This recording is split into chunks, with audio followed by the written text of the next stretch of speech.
Okay, I think I'm back now, guys. Hold on. Let me stick on a noise gate.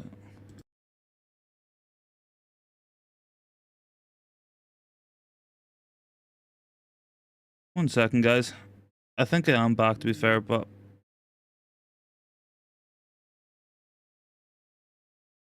Okay, are we back now? Yeah, we're back. We're back. Welcome, guys. There we go. Bart is on there, says kind of here now. Apologies, guys, for that there. I don't know what happened there. But sorry, yeah, I'm going to go back to what I was saying there. So I think when you look at the strength and depth of these two teams, you see why we are where we are. We see why City are where they are. You know, you're looking there at Mateo Kovacic, who would start for us probably every week. Josko Gvardiol, Akanji would start for us every single week. Julian Alvarez would start for us every single week. And City are leaving these players on the bench, or they're bringing them off the bench. And United's go-to options in a Manchester derby are Amari Forson, Sofian Amrabat, and Anthony Willie Cambuala. That's kind of what we were going with. Now, look, it's not me making an excuse for the manager in that sense, because I think, like, whenever I look at it from that point of view, did he have to bring those players on? Should he just stuck with what he had?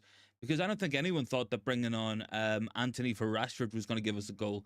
I don't think anybody thought bringing Willie Cambuala on for Johnny Evans was going to do much.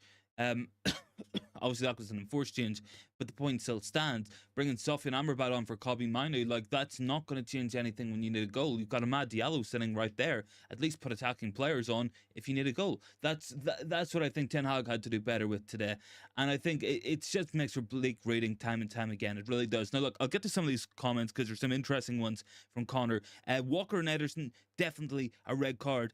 Bart says, he cannot hear it as well. Ederson follows through. Yeah, he did. Ederson did follow through on Garnacho, and that could have been given on another day. I watched the Bayer Leverkusen match earlier in the Bundesliga. They had a very, very soft red card given in their favour against Köln for a rake down the back of the Achilles. It's one of these. It's subjective. It didn't really seem like much at the time. I think upon replays, maybe you could make that case, but I'm not going to kid myself. Regardless of whether we got that decision, I still think today was a synopsis of where we've been for a long time as a fan base, guys, and a long time where we've been as a football club. It really, really was. We were just outclassed, and there's no other way to say it. Like, it did look like a team, a mid-table team playing Man City. That's what it looked like, and that's probably what it was. That's what we are at the moment. We are a team 6th, 7th, 8th place. We're not a top 4 team. We're not a team challenger for the league title. And now McCabe says, pathetic lack of intent for a derby game. Onana, possibly the best player today, at risk of sounding like a broken record. Johnny Evans, outstanding. Yeah, I mean, there was some decent performances out there. I'm not going to kid myself into thinking it was all bad, because it wasn't. I think Dallo was everywhere. I think Varane had a very solid match. I think he got a lot of saves out of Onana. Obviously, he got a really important ball up the pitch that led to our initial goal. But the lack of intent was frustrating throughout. The lack of belief, I guess, as well, because I've seen us go to the FB before with teams with maybe even less quality than we had today, and we've got results against Pep's team. I watched Ollie turn up there with Andreas Pereira, Anthony Martial, Rashford, and Dan James as an attacking outlet, with McTominay and Fred and Maguire and Lindelof, Alex Telles and Wan-Bissaka and David De Gea. Like, the lack of intent wasn't there really for large points. And I get if we were a team that had the ability to shut matches out. And yeah, look, I think we took the right approach, but I think just the lack of intent to actually counter, the lack of qualities in our counter as well. Rashford had some opportunities he could have done better with, but I think all in all, it was a complete outclass, and the better team won today, and that's a frustration. As Connor says, it's could have, should have, would have, but we didn't, and we ended up losing that one. Bourne says, everything is rotten. You thought United were going to get anything from this match. You were delusional. I don't think we were going to get anything, mate. Honestly, I expected the worst, and that's why I'm not sitting here annoyed today. Look, I have an interesting poll that I would like you guys to respond to. What do you guys think is the biggest issue? Is it the manager? Is it the lack of player quality? Is it a mixture of both? Or is it just everything in general? Because I'm sympathetic to Erik Ten Hag today, because I think you look to the bench, you're 1-1 or 2-1 down at the Etihad. You look to the bench, and your options are Anthony Amari Forson, Sofian Amrabat, and Willie Camboala. And that's the glut of your substitutions. Every player in that City bench probably starts for us. Gavardiol, Akanji, Kovacic, Julian Alvarez, probably even Oscar Bob, probably even Sergio Gomez starts for us as well. That's a damning indictment on the quality of player that we have. We spent 1.3, 1.4 billion pounds in 10 years, and we are turning up with a forward line of Garnacho and Rashford, and Bruno as a striker. It is a clear indication of what's gone wrong as well. But at the same time, I'm like, did Ten Hag need to make those subs? Could we have had more intent? Probably. Could we have had better decision making on the pitch? Absolutely, we could have. So I think it's a microcosm. I think it's a bit of everything, guys. Bart says quality depth, a system applyingly sustained pressure and quality is the only way to beat City. City signed Gavardiol after winning a treble. We signed Evans. There's levels to this game. That's true. You know, that's completely true as well. It's it's like I said. This was a mid-table team at this moment in time, coming up against a team that's come off the back of winning a treble, is going for a fourth Premier League in a row, will likely be up there for the Champions League, will likely be up there for the FA Cup this season, and could be on for another treble. Like, you know, it's not inconceivable. You know, there are levels to this game, and it's not Erik Ten Hag's fault that we have fallen so far behind Man City, but it arguably could be his fault that we didn't get more out of today's match, or at least didn't show more attacking intent throughout today's match as well. For me, there's a lot of things wrong across that pitch. Jinwe, big up every player we tried today. I think they tried. I don't think player application and player commitment was I don't think that was questionable. I think there was just a lack of quality. We couldn't get near Man City most of that match. We scored a goal, yeah, but Marcus Rashford's goal was one of those that's 1-100. He might not score another goal like that for a long time. We might not score another goal like that for a long time. It was a fantastic goal, and yeah, it sent us on our way, but there was a clear lack of intent. We could have done better with some of the counterattacks we had. But look, as Luman says, in-game management again has killed us. Normally, it's the lack of in-game management. It's the lack of substitutions. It's the lack of trying to switch things up that is Ten Hag's downfall in a lot of these matches. Today's match was very much, he seemed to want to do too much. Now, look, some of it was enforced. Johnny Evans seemingly was injured, according to what they're saying here online. So Camboala had to come on. That's okay. Did we need to take Manu off to put Sofian Amrabat on? No. Did we need to take Marcus Rashford off to put Anthony on? Absolutely no. Anthony doesn't offer a threat going forward. He's got no pace. He's not fast. He's not explosive. At least Rashford would have given us an outlet. We could have played it long. It would have maybe pinned back City's two centre-backs if Rashford was on the halfway line. One or two of them's going to have to deal with him. Garnacho didn't have his best match today, fitting off very little, but he was still an attacking outlet. He was still getting forward. We brought Amari Forson on, who I've questioned his quality anyway. But I don't know, guys. I mean, I digress. The lack of quality is there, but did we need to make those subs as well? Probably not. There wasn't much in-game management. From an in-game point of view, we didn't deal with what City were trying to do. That second goal came from Foden going from the right-hand side, moving across onto the left. That was something we didn't deal with at the time. I have Bart saying Ten Hag will not get another top job after getting sacked by United. City also have KK and have Ershavina from River Plate. Don't forget Rico Lewis too. Yeah, probably, buddy. Just Sport, United aren't City. We know this. You can't compare them on the pitch, but only on the history of the moment. Yeah.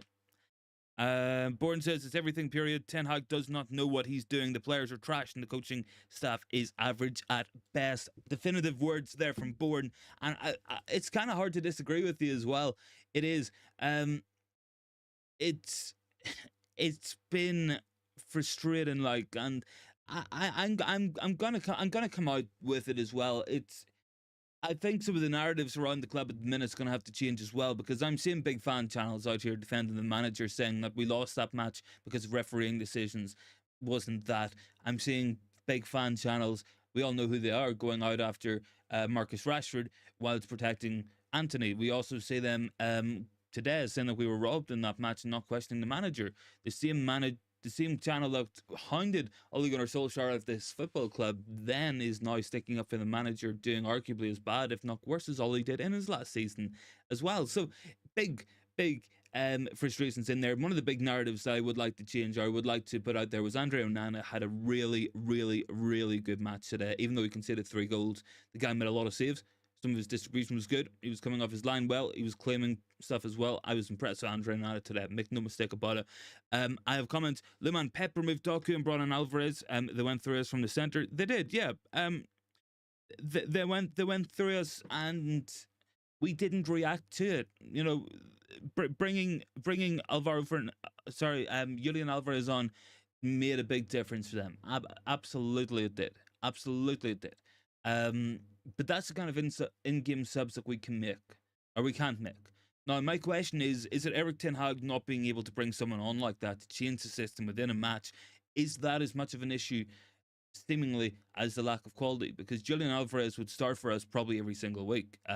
We're turning to Amari Forson.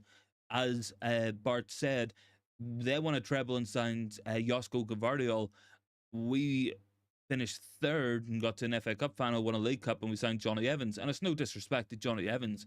It's just different levels of ability out there as well. The gulf between them was big. It was it was just now class, and there's no doubt in my mind about it. We were just outclassed. I'm gonna have a look here and see if any of the quotes from any of the quotes coming in from Erik Ten Hag or from the players. Let me see what they're saying. I have Ten Hag here as well, saying, I thought today was a good performance overall. I think it was a stubborn performance. I think if we kind of stuck to the game plan for the most part. Guys, drop a like on the video if you can, would be much appreciated. We're up to 8 likes on it, but let's see if we can get up maybe to 20 likes as well. Would be much appreciated. Look, I'm just looking at it from the point of view that we stuck to the plan that we would have had going into it. No doubt that plan was to be hard to beat. No doubt that plan was to be difficult to break down if we can score a goal. Unfortunately, it's not the level I want to be at. I would like us to be able to go toe-to-toe with the likes of Man City, and that's a position that our football club should be in. It's not the position we are in, though. I think we did have to be realistic. It was always going to be this kind of match, but it's just frustrating that we didn't manage to have more attacking intent in terms of what we were doing when we won the ball back. We seemed happy to clear it towards the halfway line. We didn't really want to try and manufacture opportunities. I would have preferred us to really have had a go at it from time to time, because we had the resources there. We had Rashford, we had Garnacho, we had Bruno to pick them out. It's just frustrating. It is. Luman, Peppermint Doku, yes, and Chinwell. Let's be honest, if you're a United fan, you shouldn't hate any player, but you can call them out when they're bad. Absolutely. Look, there's a difference between criticism and there's a difference between just general hating, and I think the lines get blurred very easily. I'm not hating on any United player. I want every single player at this club to absolutely smash it and put on world-class form. That's what I want, because that means that we'll have a team then that will be able to do it. The question is, can these players do it? That's a different question. Can this manager do it? That's a different question. If Erik Ten Hag wakes up in the morning and suddenly he has a eureka moment, he's got a plan, he's got a system, he puts it into play, and we win every match till the end of the season, and then Ineos decide, let's stick with Ten Hag, and he goes next season and really does really well, then that's fantastic. But I think we have to be realistic at some points as well. So criticism, yep, that's fair enough. Blind hating, I'm never going to have it.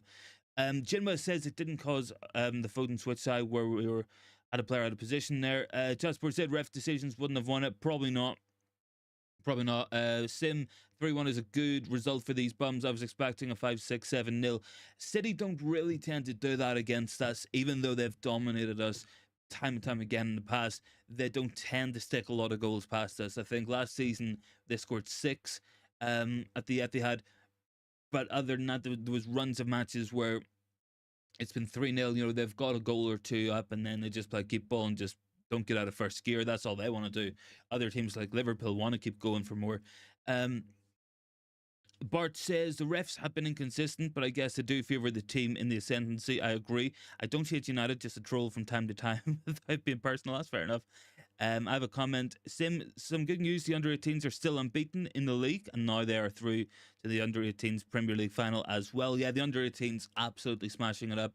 And I think the most impressive thing about that team is how they're doing it whilst missing key players. You know, you are looking there. Shell Lacey, of course, player missing there for the under 18s. Absolutely pivotal, but other players are stepping up in there as well. Been very impressed with some of the under 18s this season. Bart says Erik does have a plan, but that doesn't have the tools. The 5 sub rule has changed the Premier League. We don't have a top class 11, let alone a bench. No, we don't. David says not good when Johnny Evans is being picked. Come on now, the man is 37. Yeah, Johnny Evans should not be playing these matches. Johnny Evans, if we were going to sign him, should have been playing 10 matches this season as an injury cover, and then for someone to play maybe with the academy players, if we went for it in the League Cup or something. That's what we should have been doing, but we didn't. Bart says, don't compare Alvarez and Forson. The latter would have been in their third team. No, absolutely. There's no comparison. That is my point. You know, we are turning to Sofian Amrabat, Amari Forson, and Anthony, whilst Pep still had Kovacic in the bench, whilst they still had Gavardiol on the bench, they still had Akanji on the bench. They had players out as well. It's like Nunes would start for us in midfield. So I don't want to sound like Jose Mourinho. I don't want to be that guy, because I'm not one of those Mourinho stands who's just going to hate everything United because it's not Jose Mourinho. But it does kind of bring us back to what we were doing, or what we were saying when Jose was here. Mourinho in that football heritage rant, very famous. We all know it. We all probably know it word for word, as he said. Whenever Jose Mourinho listed that team, he said he said Aguero, Company, Torres, Silva, Gundogan. These are all investments from the past, still being able to be used by the manager today. Look at United. What happens after that when players leave? Where do they play? How do they play? Do they even play? That's what we would be asking here as well. There's been players in that City team bought before Pep was there. There'll be players who will be useful for Man City for many, many years to come after Pep Guardiola does leave. And Manchester United, we're looking at getting another rebuild, probably our 5th rebuild in 10 years. And that's the difference here. That is absolutely the difference. Apologies, I do digress. I'll go back to the comments. Bart says Campuala is half the age of Johnny is, but Evans done very well. Johnny Evans always does well. Johnny Evans will always be a 6 or 7 out of 10. He's a solid, experienced player. There's nothing wrong with it. Is that Manchester United quality? Is that Manchester United level? I don't know. Carpy says the ref helped City on 2 goals this season that were both fouls at the time. Happened to Rodri and Rashford. He got a penalty. The challenge from Ederson was horrific as well. Stud showing, should be a penalty. Carpy, City are the so-called best team in the world, and also have the refs help to win. I think that goes back to, I think it might have been what Bart was saying, or I'm not too sure if someone else had said it, but referees do tend to favour the team in the ascendancy. That much is a fact. Bart says I have an elephant's memory. I mean, the football heritage rant at the time got a lot of criticism, but I think a lot of it was right. Ultimately, Jose was kind of serving his own interests with it, let's say. Doesn't make it any less true. Sim says Forson is only playing because he's refused to sign a new contract. Typical United. You could easily argue that. You could easily argue that, and that does seem to be the case. And apparently, he still hasn't signed a new contract.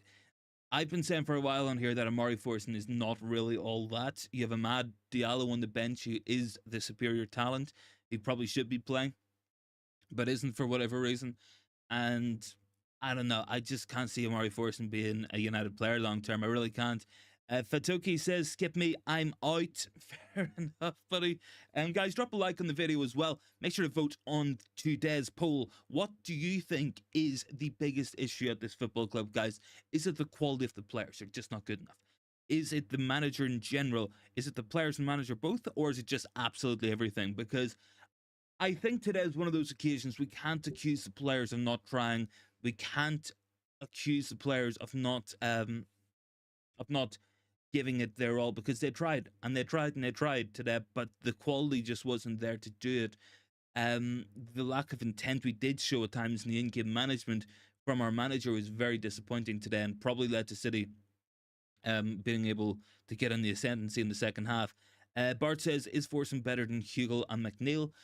Debatable. Charlie McNeil's not really been given much of an opportunity for whatever reason. Joe Hugo's on loan, I think, at Burton Albion, so he wasn't going to play anyway.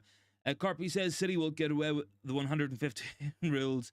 Why change if they go one penalty is the same? Yeah, it should be. I think that's coming down to refereeing stuff as well. It's not been a good weekend for the referees. Obviously, they got that Liverpool decision very wrong yesterday. And then again today, questionable refereeing, and it's a weekly occurrence at this point as well. Ten Hag says the players gave everything. The performance is very good, and it was small margins that cost the loss. I don't think so. I don't think so. I think Roy Keane's got a pretty accurate statement here. He says the team is all about moments. There doesn't seem to be a cohesive plan. With all the money spent, you need more than that. I don't think it's down to the money, because it's like I've said many times on this channel, regardless of what you think, and regardless of what you think about United spending, which has been excessive, has been a lot of money, just because you spend £85 million on Anthony will not make him an £85 million player. That's just basic fact. Doesn't matter what you pay for it. Ten Hag on the top four ambition says it can be a quick turnaround. We have to try to get closer to them and win our games. I'm just not seeing it. We're not scoring goals. We're conceding every week, and it comes down to a lot of it. Today was not a good result, and it wasn't a good performance. I know Ten Hag trying to say it was a good performance. He seems to say this every week. Marcus Rashford and Johnny Evans played with injuries today, according to Alex Crook. We've got a chronic lack of goals, guys. We've got a chronic lack of defensive acumen, and ultimately, some big issues just haven't been fixed. I seen it earlier. I had to do a double check. I couldn't quite believe it at the time, but Andre Onana this season has faced a shot every 5 minutes of every single match that he's played. We can't stop letting shots away. We can't stop chances being created against us. We can't stop conceding. And at the other end, we're not scoring goals either. So it does look like a bleak end to the season.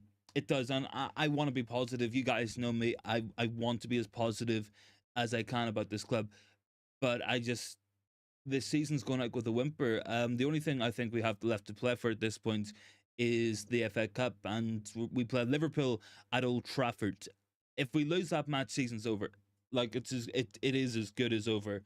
No ifs, no buts, no maybes about it. That's it. That's the top. That's the top and bottom of the situation. And I'll just have a look at the league table just to depress myself even more today. So at the minute, guys, we're in 6th place, right? Tottenham are 6 points clear of us with a game in hand. You would expect Tottenham to win that match as well. So that would put us, I believe, 9 points off top 4. Sorry, 9 points off 5th, and it could put us 11 points off 4th place. At the moment, we're in 6th place. West Ham are 2 points behind us. Newcastle 4, Brighton 5, Wolves 6. So it's conceivable that United and Chelsea both miss out in European football next season. At the minute, I think we might be in a Europa League spot. I'm not too sure. It might even be conference. Let me just see.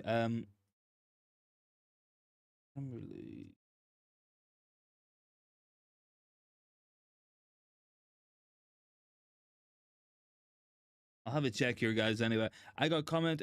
Sim says 11. Fellow 11 front, yeah. Chat Sport, West Ham are 2 points off us. Absolutely, buddy. Players are expensive. Even for average, you're looking 67 million. You shouldn't really be looking at that much. You can get them cheaper. We just don't do this. Sim says there's better players than Forson in the 21s, 19s, and 18s. There is. There is better players than Amari Forson. And it's not that he's a bad player. He'll probably go on to do well somewhere else. But he just doesn't seem a United player to me. I don't know. Jinma says, are we really that much different from last season? Are we really playing much different defensive style? We should be at least 4th. If it wasn't for injury, we get 1 injury a game. Yeah, no, we've definitely regressed. We've got worse this season. There's no doubt about it. Ultimately, I think we're looking at a team here without some of the best players in it, and the injuries will always impact us. There's no ifs, no buts, no maybes about this. That is that's the top and bottom of it. I'm not too sure on how the European qualification is going to play out at the moment. It does look like Europa League's kind of questionable, depending on who wins the FA Cup and stuff. But you could also be looking at a situation where we end up in Conference League and end up playing the academy kids. I have Jinwa Spurs fixture is very hard. Yeah, it is. Bart Onana's faced shot as the duo of Casemiro and Licha have not started together. I feel like Mount would have been the legs in the third centre mid, allowing Bruno to focus on the final third potentially. Chatsport says we have to win all the games. Jinwa Europa League spot, but the young players are not ready, are they? It's one of them. It's like, yeah, a lot of young players might not be ready for it.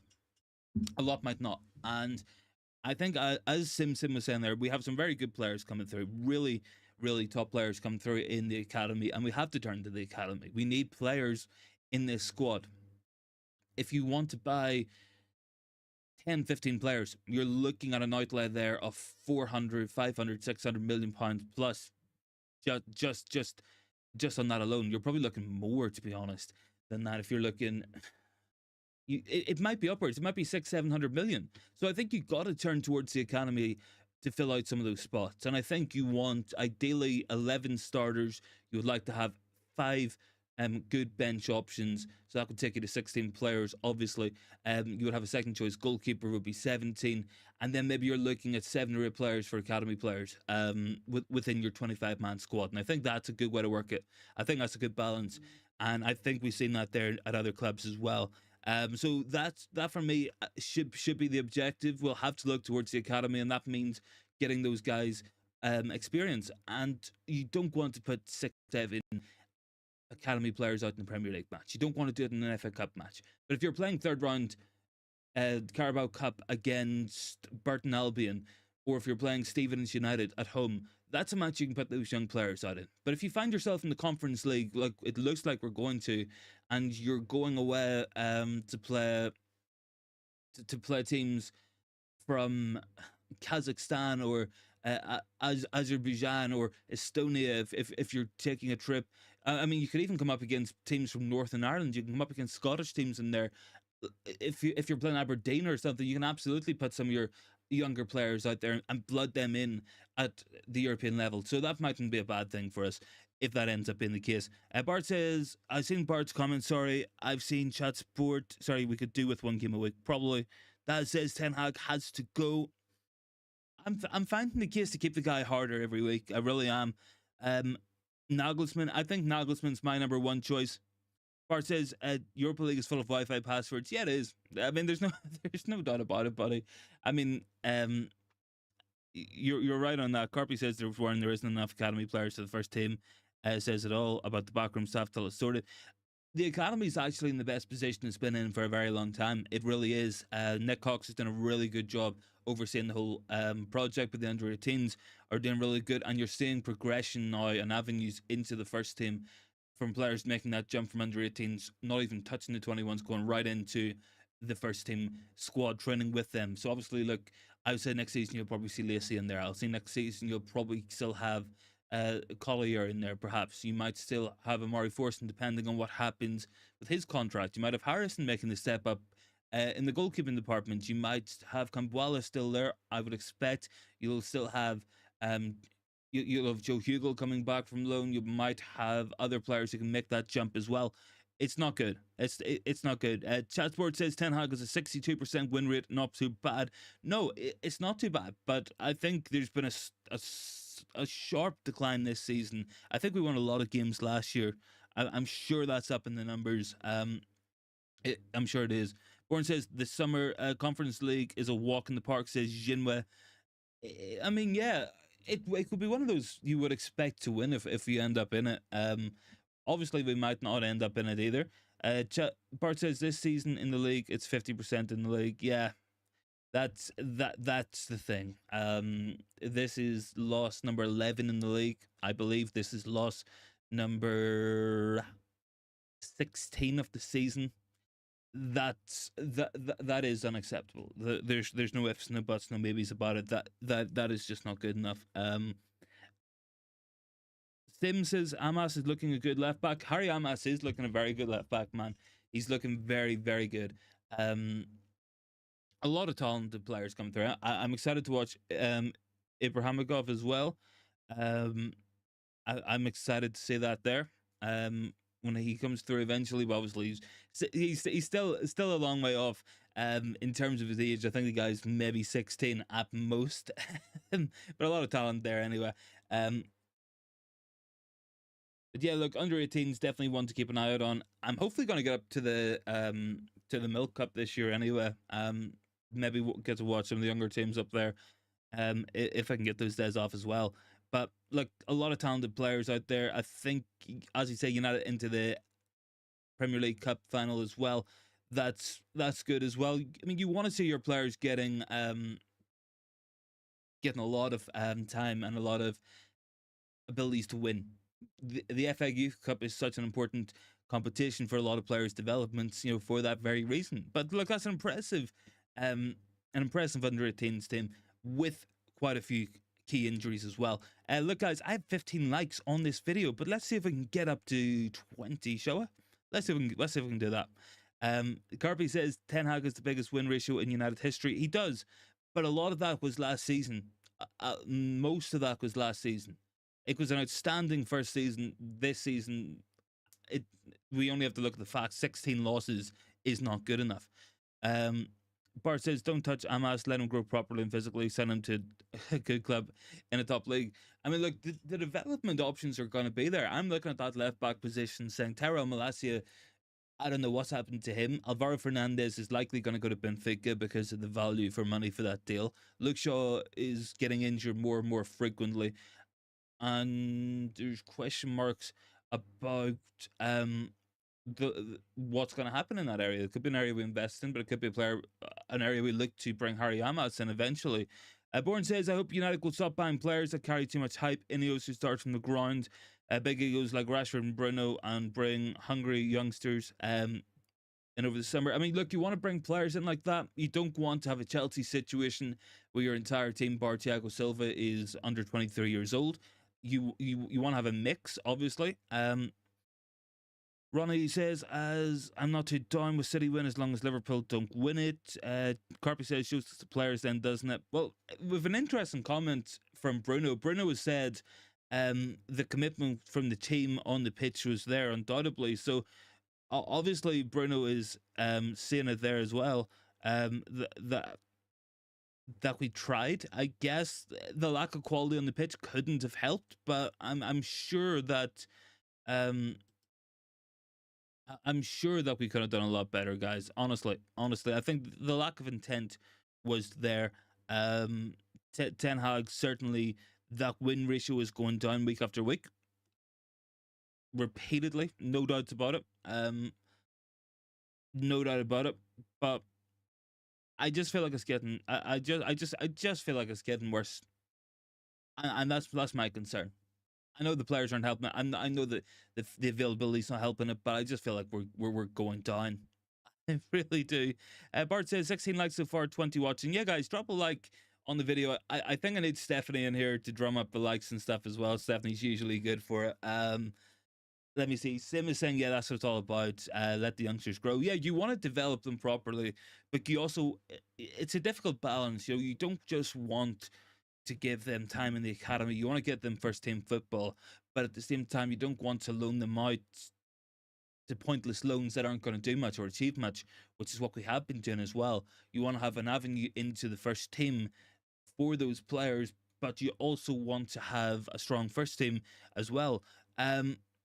It's a balancing act, and we got to get it right. We do. Carpy says Nagelsmann is managing Germany, so will be available July at the latest. Not happening. The manager isn't the problem. Been going on for 10 years. It's the players. See, it's more the environment. It's definitely the environment at this club. We've had 45, 46 players in 10 years. We've also had 6 or 7 managers in 10 years. So the environment isn't here to succeed. But the question is whether Ten Hag is the man even in the right environment to carry it forward. That's going to be the question. Will he be given that time? I'm not too sure. Will these players be given the time? Hopefully not as well, because I think a lot of them aren't good enough completely. Chatsport doesn't want to see any lone players. No, you don't want to say that. Sim says, but only when the youngsters are ready, put them in. Slowly, Manu has been thrown in. He needs looking after. He does. He does need looking after. Garnacho the same. 23, 24 consecutive starts now at 19 is a lot. You're risking potential burnout and injury there, something which Barcelona haven't done with Pedri and Gavi, something which should have been done with Wayne Rooney back in the day, and ultimately that burnt him out. Rooney was cooked. Rooney was finished by age 30, which had never been the scenario either. But certainly, look, there's a big balancing act. There's a lot of things we're gonna have to be doing better at. Chatsport says Ten Hag seems a decent man. Gives Sancho time off. Offers to help those he needs it. Yeah, look, I'm not doubting his character or like his personality as a man, as a person. Like I'm not doubting that. I wouldn't even speculate on that because we're not close enough to the situation. I think we just have to look at it from a lack of intent today, a lack of belief today, and a lack of overall ability as well. And I don't know. It just feels like another fall apart. It just feels like disappointing, um, another disappointing day. Um, It does. Any more thoughts, guys? Make sure to vote on the poll down below. Let me know your thoughts on that one. It's interesting. What's the biggest issue? Most people going for player quality. I think that's pretty universal. I think that is something we do lack with. At a fundamental level, we can blame the players, we can blame the manager, but the truth is a lot of these players are just not good enough anyway. That is part of the truth. That is part of the reason why we find ourselves in this situation year after year, and especially at the moment where today, we kind of fell apart during today's match, is because at a fundamental level, the players are not at high enough a quality. We can question their mentality, we can question their ability, we can question their attitude towards the game, we can question the manager's in-game decisions, his tactics, his system, but I don't think the players are good enough at that level.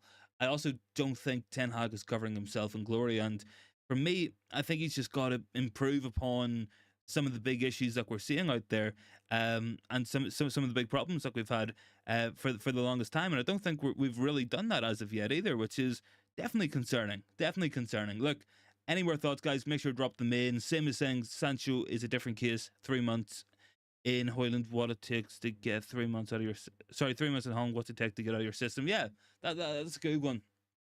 Sancho was given more time and more space to go and get his head in the game, go get himself sorted out, and ultimately it does look like he's blown it.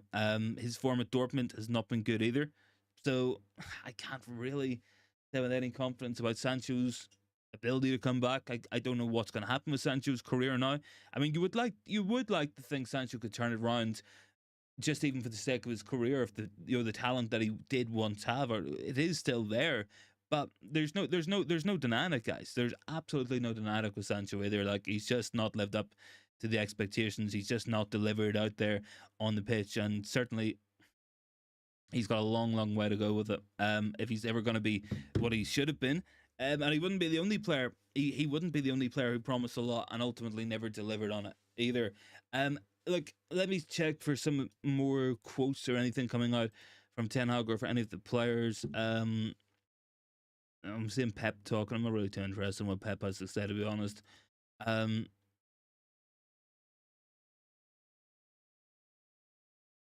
don't know. Let me just double check here, guys.